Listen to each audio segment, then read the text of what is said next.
What's up, YouTubers? This is your boy Big Metroid Fan 12 coming to you with another video game review. And in this review, I'm going to talk about the game Operation Thunderbolt, which was released in the arcade by Taito and ported to the Super Nintendo, Amiga, and Commodore 64. And this game is pretty much a sequel to the arcade classic Operation Wolf, where the plot of the game is that two Green Berets are sent on a mission to save American hostages from a hijacked plane that was forced to land in that fictional African province. Now, the Super Nintendo version, the plot is slightly different, where you could pick from six um, playable characters, and it's in a different location. Now, pretty much.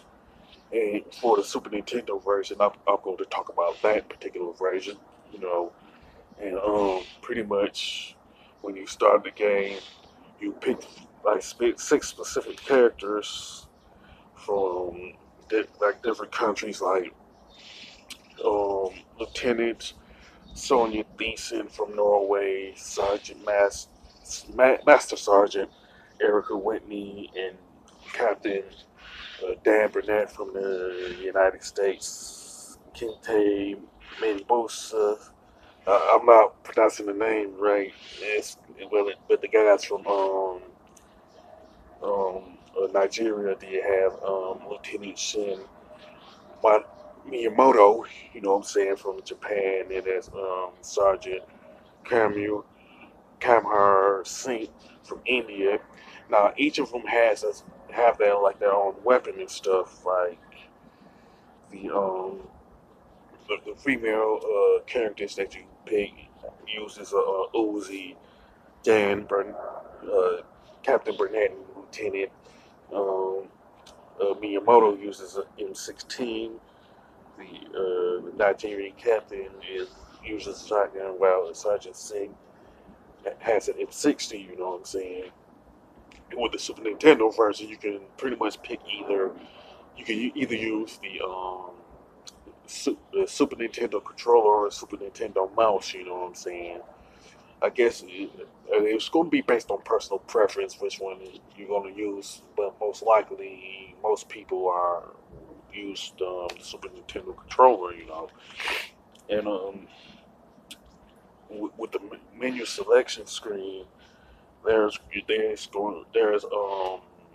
two crosshairs on the screen to indicate that Operation Thunderbolt is a two-player co-op, and in fact, all four versions of the game, which include the arcade version, Amiga, and Commodore 64, are two-player co-ops.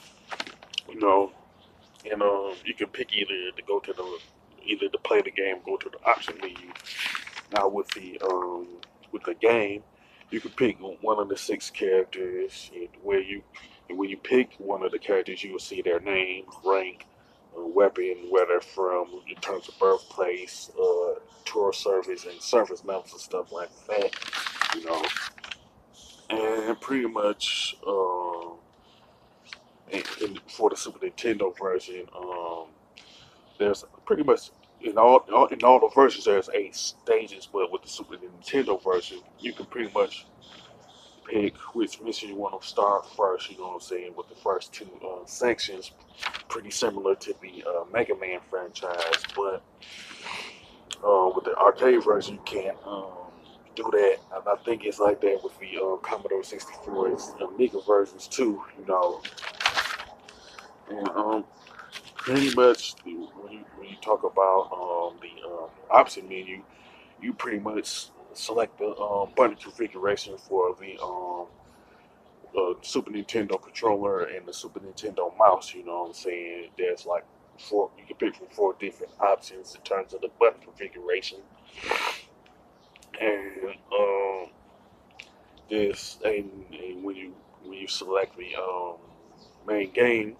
you just pretty much, like I say, either use the mouse or the Super Nintendo controller and stuff.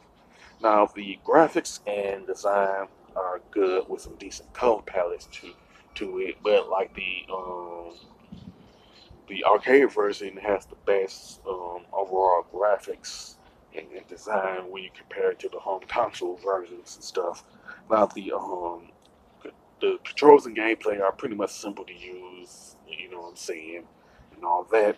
And the soundtrack is pretty decent, you know what I'm saying, and it pretty much fits the tone of the game and all that.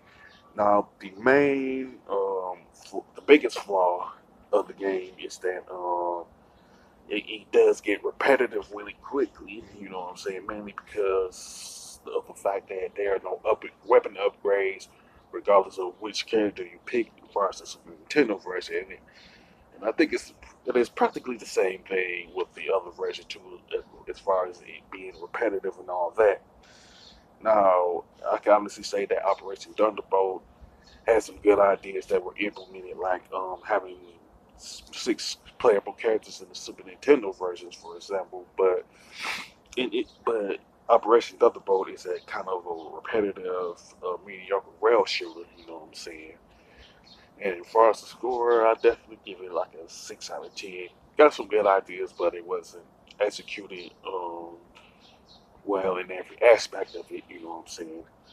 So now, with that being said, if you can pretty much sound off in the comment section about the Operation Thunderbolt and everything, whether you like the arcade version or the Super Nintendo version and all that, you know, and anything else related to Operation Thunderbolt. You can even talk about Operation Wolf if you want to, you know what I'm saying, since Operation Thunderbolt is the sequel to that particular game and stuff.